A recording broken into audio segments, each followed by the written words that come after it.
This is the Fixer Punk podcast. I'm Grayson Peltier. Before I get into the main topic that I want to discuss today, which relates to impulse politics and what we can learn about that in terms of advocacy efforts and the ways that they're being thwarted by corporate America and big money donors, specifically based on an LA Times article about the California fast food worker law. I did want to address the big news of the week, which is the State of the Union. I already addressed it quite a bit on the TikTok, and I was live tweeting it. I didn't even intend to live tweet it on the Twitter, but I'm glad that I caught it live.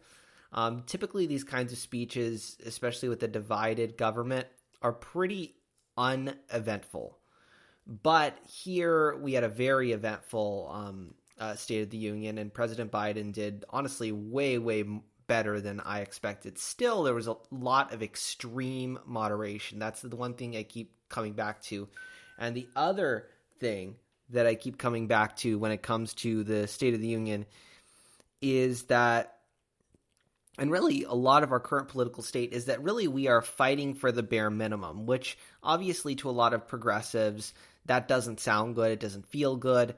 But it is a worthy fight. Fighting for to keep the bare minimum of democracy functioning and things that normally have like 80% approval across both sides of the aisle, like Social Security and Medicare. Those fights are absolutely worthy fights to have. Obviously, it's a little sad that we are not able to get past that. But President Biden did a really good job there. And there's some funny stuff. If you go to the TikTok at FixerPunk, I kind of had a funny way of explaining it using the politics is pro wrestling segments that I've been doing on TikTok. And he did a really good job of dealing with what was a very crazy, very chaotic situation, not unlike a crowd at a professional wrestling show, especially with Marjorie Taylor Greene. And the heckling and Kevin McCarthy having to desperately corral his caucus back into not breaking the rules. He stood up there and he asserted himself very well, a lot more than I expected. And then the other thing is that he really did try to, and we talk about this a lot, doing the things that the working class American and middle America wants, which or really needs, and revitalizing a lot of middle America, which Trump is the first person who really got at this issue and did it well. And the results that he got, obviously his policy ideas were not good, but he managed to use the rhetoric very well about factories closing, trade issues, the economic dilapidation, really the way that they have been. These communities have just been hurt so badly by the economic state of America, even when things are going well. These rural communities, smaller communities, manufacturing towns. And Trump really didn't have a good solution to the problem, but he managed to reinvigorate that voter base. And Biden did an amazing job at bringing it back to, look, I actually am doing things that are going to help you. I'm actually bringing union jobs there. I'm actually bringing your infrastructure in there. Even if your local congressman is opposing my infrastructure law, they're still wanting to take credit for the work that we did, that I did, along with the rest of the Democrats and some of the Republicans with the infrastructure law. And those are very positive things. It's real that helps to improve sentiment. He had this blue collar blueprint idea as well, and putting union labor front and center. And he also is moving the Overton window a little bit on police reform. Obviously, circumstances are a little different. Last time around, he was basically just saying fund the police, but we had the death of Tyree Nichols. We had his mother there in the at the speech, and that was very emotional, a very heartwarming, but honestly tragic moment, knowing what happened. And he was able to use that to go into the issue of police reform without having to without having to use like the direct term of like defund the police. He's trying to move it over. He started out with making it better for law enforcement. So, which factually it kind of is, because a lot of law enforcement officers do not want to be dealing with social services type issues like mental health, homelessness, things like that. That's not really in their training or in their purview. But that's what the whole defund the police really is. It's an edgy slogan, but it stands for a relatively simple principle of taking away funding from the police to invest into services that are actually going to prevent crime before it happens. And by introducing the idea, he's seeding it. And these things are gradual. These things happen in a somewhat unnoticed fashion over time. And that's the thing is that, of course, progressives and leftists can be disappointed that that the policy agenda maybe wasn't as strong, that we're playing defense. But these things happen over time, and they happen through long-term engagement, and they happen sometimes in extremely subtle and when you're trying to trick people in a rather insidious way as well. But President Biden did the best with what he had, and it was surprisingly good on the policy issues and trying to address the concerns of average Americans. Again, he was using like extreme moderation. And it is a sad indictment of our political state that things like democracy itself, Social Security, making sure that the government doesn't completely default on its debt, those are things that we have to fight for. But alas, we do. So we make the best of it. And in that same speech, he managed to push things a little bit further. Maybe as he's saying all those things, and he's trying to make people feel comfortable, saying not all Republicans want to cut Social Security, trying to keep saying, well, the rich are still going to make good money. I'm still a capitalist. This is still going to be good capitalism. This is still going to be profitable for people on Wall Street. And we're still making the economy better. People are getting more jobs. It's obviously not going to be a burn it down or everything that's wrong with capitalism type speech, especially not in a divided Congress, and not in one that made a stupid or really just a gimmick vote to quote unquote condemn the horrors of socialism. When you have that situation, you definitely, you kind of have to do what he did. It was a little bit excessive though, even on the drug companies part. Like nobody has like on the top of like their list of people you want to protect drug companies. It's like, well, the drug companies are still going to be profitable. So I think that one moment of him saying, well, the drug companies are still going to be profitable is emblematic of just how extreme his extreme moderation was in that speech. But honestly, I that's probably enough on the State of the Union. There are a lot more better analyses out there. And there's some more stuff on the TikTok as well and on the Twitter. But what I did want to get into is this LA Times article. Talking about a more drastic material change to the conditions of workers that have really been ignored and really not gotten any help at all. But that desperately need it, and it's something that was working and was about to give them a good amount of change and really improve their material economic conditions, and that's the California fast food workers law. But what's happened is that this is a case of what I'm going to call impulse politics. Whenever there's some sort of crisis, especially whenever there is some sort of situation going on, or even just in your everyday life, when you see something about politics, there's always like, and this is a marketing tactic. It's a good tactic. I use it. I believe in it.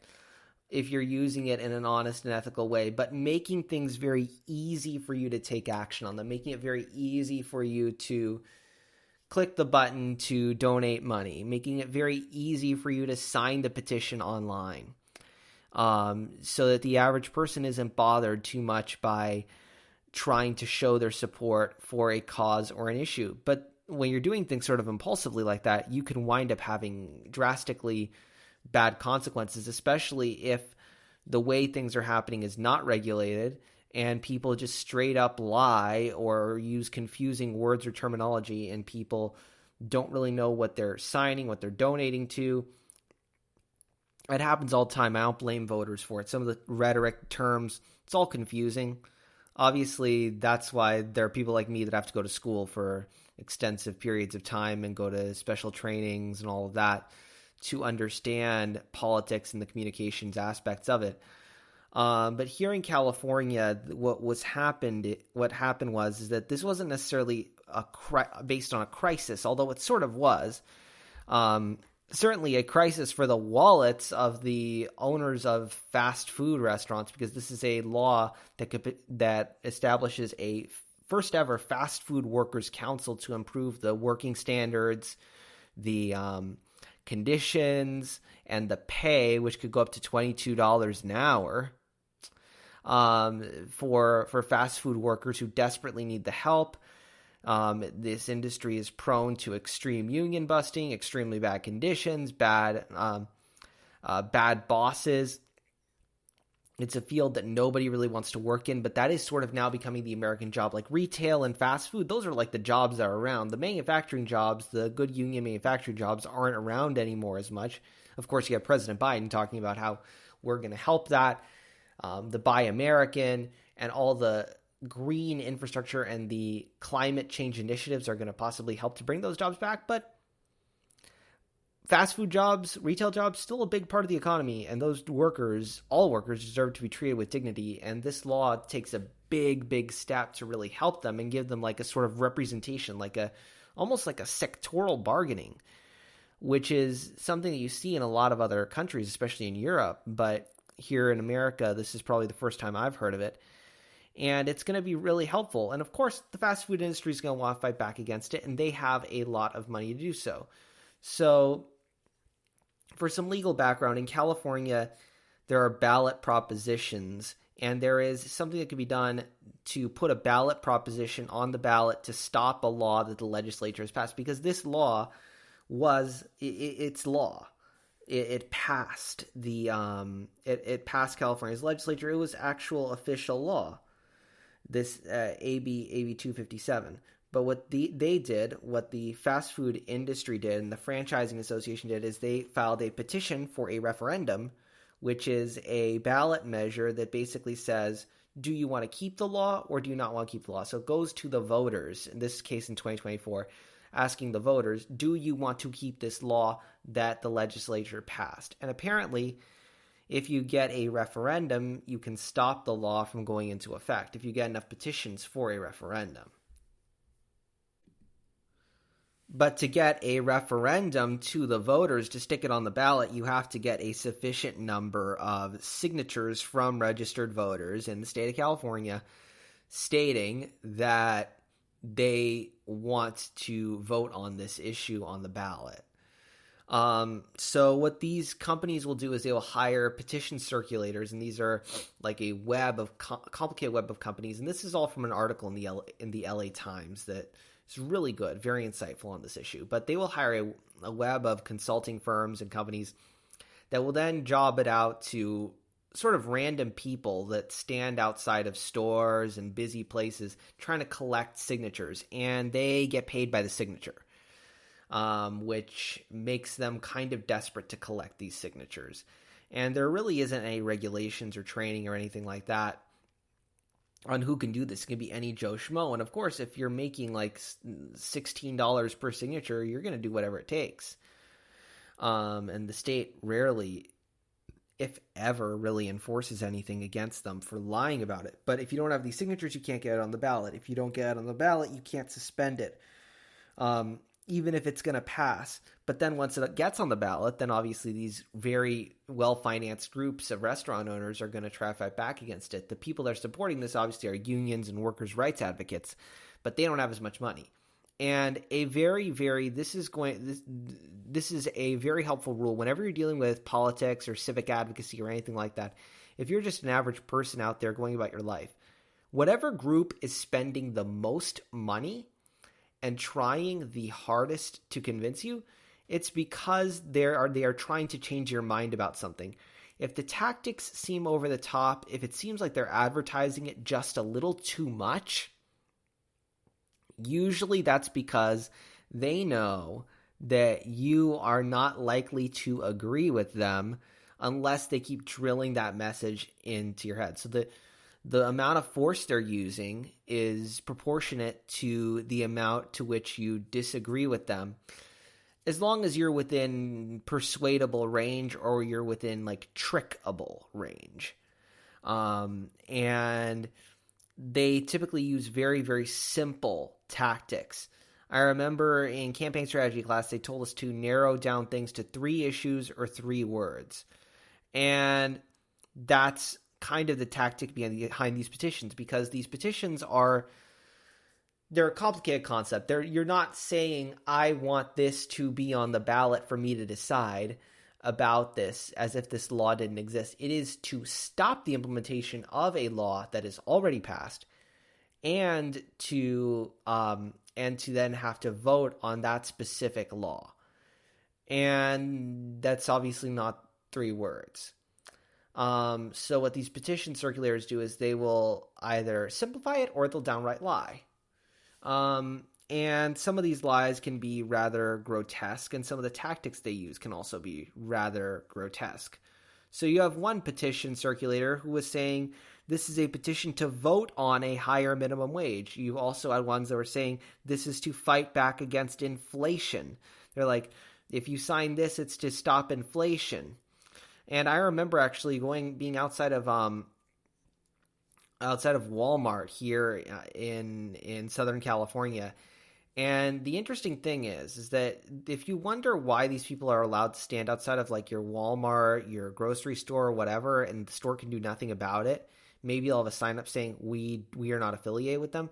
It's because in California specifically, I don't know about other states, there is a law that says that shopping centers are considered to be a public square, where free speech is pretty much allowable, protest speech or whatever. I remember when I worked for the Tea Party, we did this, and it was basically just like, we just did like a basic voter registration. We weren't collecting signatures for any petitions, but we stood outside Walmart, and that seems to be kind of a common place to do this stuff.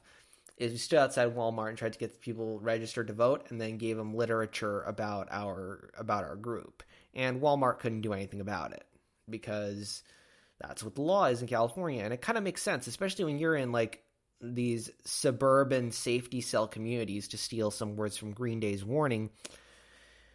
That is like the public square. The thing to do, the only things you really have to do is to go into a shopping mall. That's like the entertainment. That is the public square. So I have to say, I agree with these judges in this case, about allowing, obviously it's being used for nefarious purposes, but heck, you could try, and you could try actually having a petition for a higher minimum wage, or for union rights outside of a Walmart.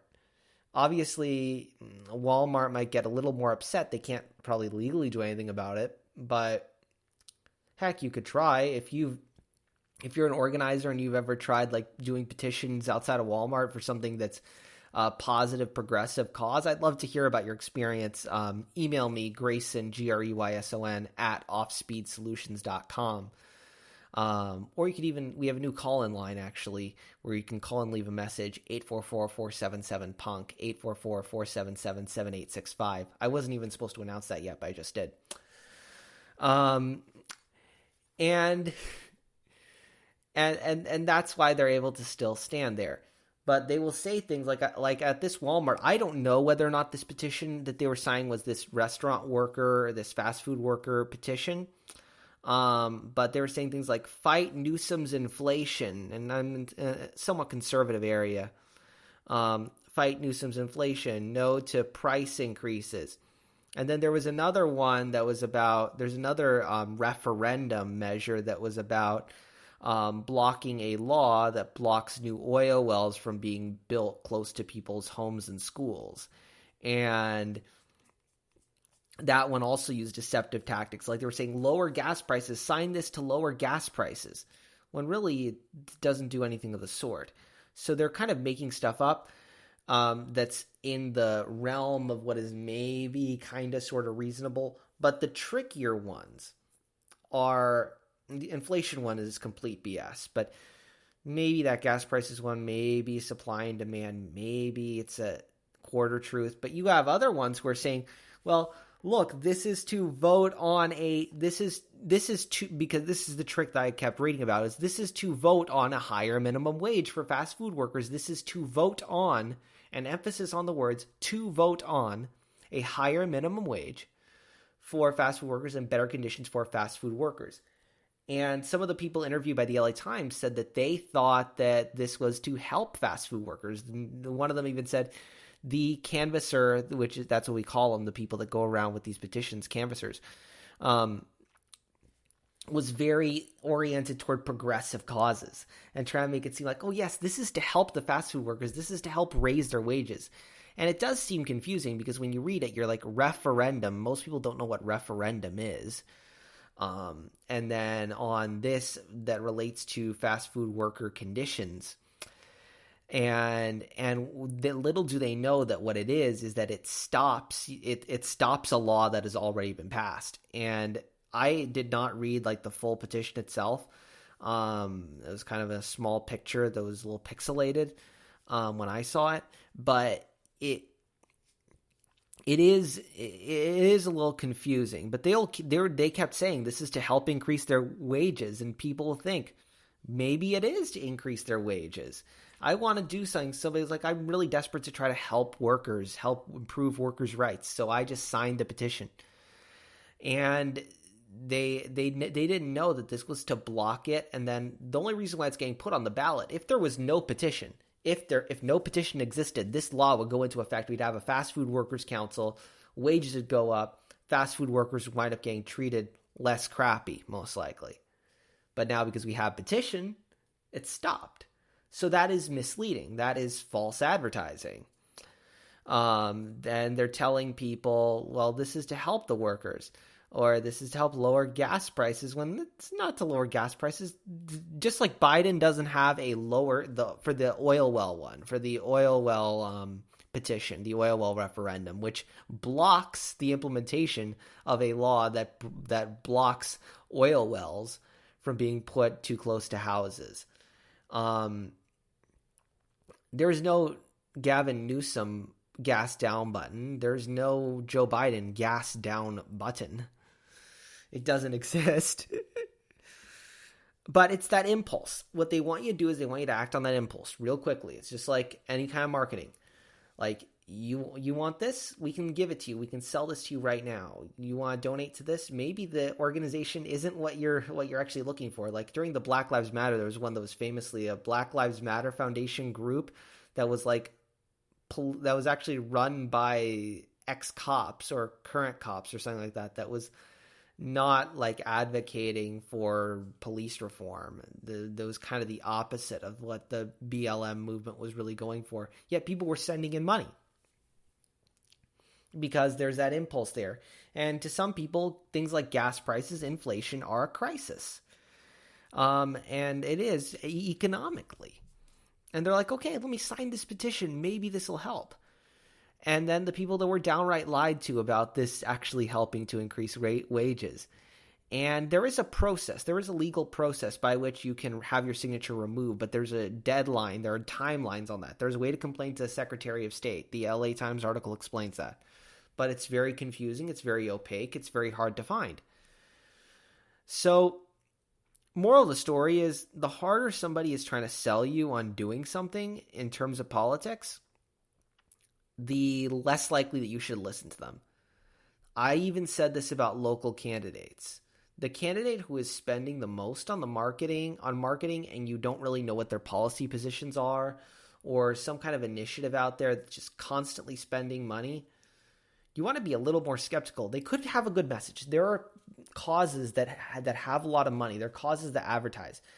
That's what kind of keeps me in business. Not that I've done like an election-based campaign. All the stuff I've done has been like mostly like issue research and education and stuff like that. But people who are similar to what I do, it's what keeps them in business. But what you have to be careful of is who is spending the money. And with these petitions, when you get accosted with these petitions, and I'm not using that word accosted lightly, there are some people that that said that when they started to ask questions about the petition, the petitioners got really, really angry. These people that were being paid by the signature and made money based on whether or not you signed the petition, which I think that's inherently a conflict of interest in and of itself. Like one of them called somebody a homophobic slur. They're supposed to tell you who's donating to it. Here in California, campaign ads are supposed to tell you who's donating to that particular campaign. And there was a really well-funded proposition that was funded by the ride-sharing company, Lyft, that would have really helped with climate change. But because Lyft spent a lot of money on it, it had to be disclosed, and Gavin Newsom came out against it. That Prop 30 lost. Even though that's a very good cause. It was very well funded, but it's a very good cause. But you just have to be a little bit careful, and you have to look between the lines whenever you're looking at something, especially just generally something with legal language on it. Just don't sign it without reading it, at least getting the gist of what it is. Obviously, for actual legal documents or whatever, you need a lawyer if you don't know what it is you're signing. But just in general, don't sign things without reading them, at least to some extent. is a pretty safe thing. That includes petitions. And the thing is that impulse politics conditions people for more impulse politics. So the fact that right now there are so many of those like change.org petitions, like everything from like bring back the Choco Taco all the way up to police reform, and that you click them, you click one button, you're done with them. Those are not the same thing as these ballot initiatives. Those typically have no like actual legal force to them. They're just for persuasion. But people think, oh yeah, it's just a petition. I'll just put my signature on it. Who cares? It's no big deal. I do that all the time on the internet. No, this is different. When you're putting a wet ink signature to a piece of paper for a ballot initiative petition, that is serious, and it has real implications. And whenever somebody, I guess now a key word is like to vote on, you have to look for the word referendum on there, and you have to understand what it is. And one of the things that they're required to do here in California by law is give you a list of the donors that have donated to that thing, to that petition effort. And these petition circulators often did not have that list of donors available, so they were illegally collecting these signatures. But to challenge it is like really, really hard. And in fact, there was even an instance of one of the petition circulators for the fast food petition apparently collecting signatures in Mexico and not asking whether these people were even U.S. citizens. And there's some random checks and balances to check to see who's signing these petitions. But that honestly, the fact that is not like somehow criminal to me is very, very surprising. That they can just go into Mexico and ask people to sign a petition about helping fast food workers in America, supposedly about helping fast food workers, but really it's about helping the bottom lines of corporate owners of fast food chains. And they can get away with that. That is just surprising. And that's what happens with these petitions. They're real. They're very serious things. I was gonna go when I heard about the gas prices and the inflation ones outside of Walmart. I was gonna go and like try to look over the stuff and talk them up and see what I could find out. But I guess I'm kind of glad I didn't, because apparently some of these people might get a little aggressive. And again, incentives. Just pay them by the hour. Or have volunteers who are passionate about a cause. If you see a political cause in your community, and the people coming around to you are people who live in your neighborhood, people who you know, obviously you kind of have an idea of those who you know. So obviously like the MAGA Trumper down the street, or the very conservative evangelical church down the street, or the people that go and complain at the school board meetings about critical race theory without even knowing what critical race theory is. Obviously, don't listen to them. But if it's local people that are volunteering their time, not a paid petition circulator or whatever, there's more of a chance that you are actually going to be talking to people who genuinely care about the cause, and that this is a genuine, real cause that you should maybe consider signing on the dotted line to support. And especially if they're not willing to identify who they are, be suspect about that. Be pretty suspect about anybody that doesn't. There are some like leftist groups that have like a practice of kind of anonymizing themselves and cloaking themselves. I've discussed that in a prior episode. I don't like that tactic. I don't think it's necessary the majority of the time, especially when you're doing public engagement. But be skeptical in that case. And understand how your impulses are being used in political and civic action. Try to be a little more intentional about it. I'm not telling you not to try to help, like when somebody's asking for a donation or when somebody's asking for a signature, but just be a little bit more careful, a little bit more mindful that corporate interests, people with a lot of money, spend a lot of time and they manipulate other people into finding other ways to get the quickest response from you. And we learn this in campaign strategy class. We learn about something called System 1 and System 2, which is how the brain responds to fear and a threat and to certain type of language, and how quickly the mind reacts to that, how the mind reacts to heuristics like race. When you hear something that raises your blood pressure a little bit, like inflation, gas prices, minimum wage, things that make you passionate, like increasing the minimum wage, you're like, I want to act on that. I want to act on that right now. And then sign the petition. It's right there. Very quick. And that is the desired response.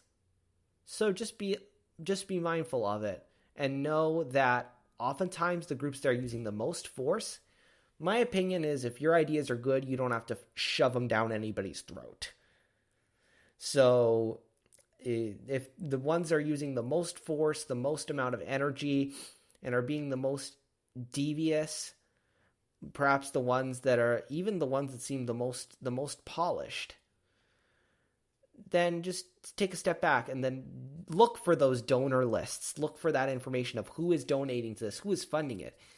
The Franchise Restaurant Owners Association or whatever it's called, or the owners of In-N-Out and Chipotle are not going to want me to sign something that is going to increase the minimum wage for fast food workers. That's logical. So look at that. Look at that top donors list and see, yeah, that's who's supporting this, and why would they want to do it?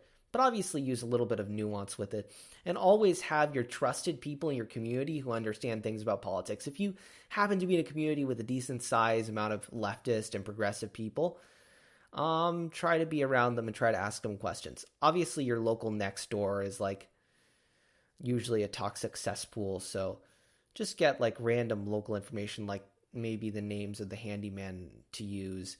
And also background check those. Background check your handyman. Make sure that they're actually legit. Any contractors, make sure that they're legit too. Not just because somebody puts them on Nextdoor. But if you have those groups and you have groups that have a consistent, constant presence, and this is why for leftist and progressive activists, having a presence year-round, not just going around and doing GOTV, get out the vote stuff, when you have an election year coming up. But in these off years, there's stuff like this petition gathering going around. If your group is there, if your group is still present in the community, meeting regularly, or you have a website or whatever, and there's somebody you can reach out to, somebody who's saying, there's this person outside of Walmart who's doing this petition to increase the minimum wage. They're saying that we're going to be able to help improve fast food workers if they sign on this. And somebody knowledgeable might be able to chime in and say, oh yeah, that's not legit. That's not legit. That's a problem. That's this referendum thing. And having that network you can fall back on and people you can talk to in your community who know the characters and the players, that can be immensely helpful. Hopefully this podcast can be similarly helpful to you, both in solving and understanding political issues as well as issues of personal development and social change. Thank you so much for taking the time to listen. I know this is a day late, but please do. I try to update the TikTok and the other social media like just about every day with new information, new insights, new good things to learn, or even just personal stuff. You can go to the TikTok at FixerPunk, on Instagram also at FixerPunk. Twitter is at Grayson Nation. And you can reach out to me by email if you have any questions, anything you want me to cover in a future episode, or even just reach out to me to let me know that you heard this episode, that you listened the whole way through, and you found something helpful. Let me know. It would make my day. Grayson, Greyson, at offspeedsolutions.com. Or call into the voicemail line if you have any questions, or even just to tell me that this thing's working and you heard it and you're calling the number. That is 844-477-PUNK, 844-477-7865. If you want me to do a live stream or something like that on TikTok where I'm live taking questions, addressing a particular issue, let me know through any one of those channels. And let me know what time you prefer it at, because I think I'm going to do one of those soon. Thank you so much for listening, and I hope you have a great rest of your day and that you come back next time for the next episode.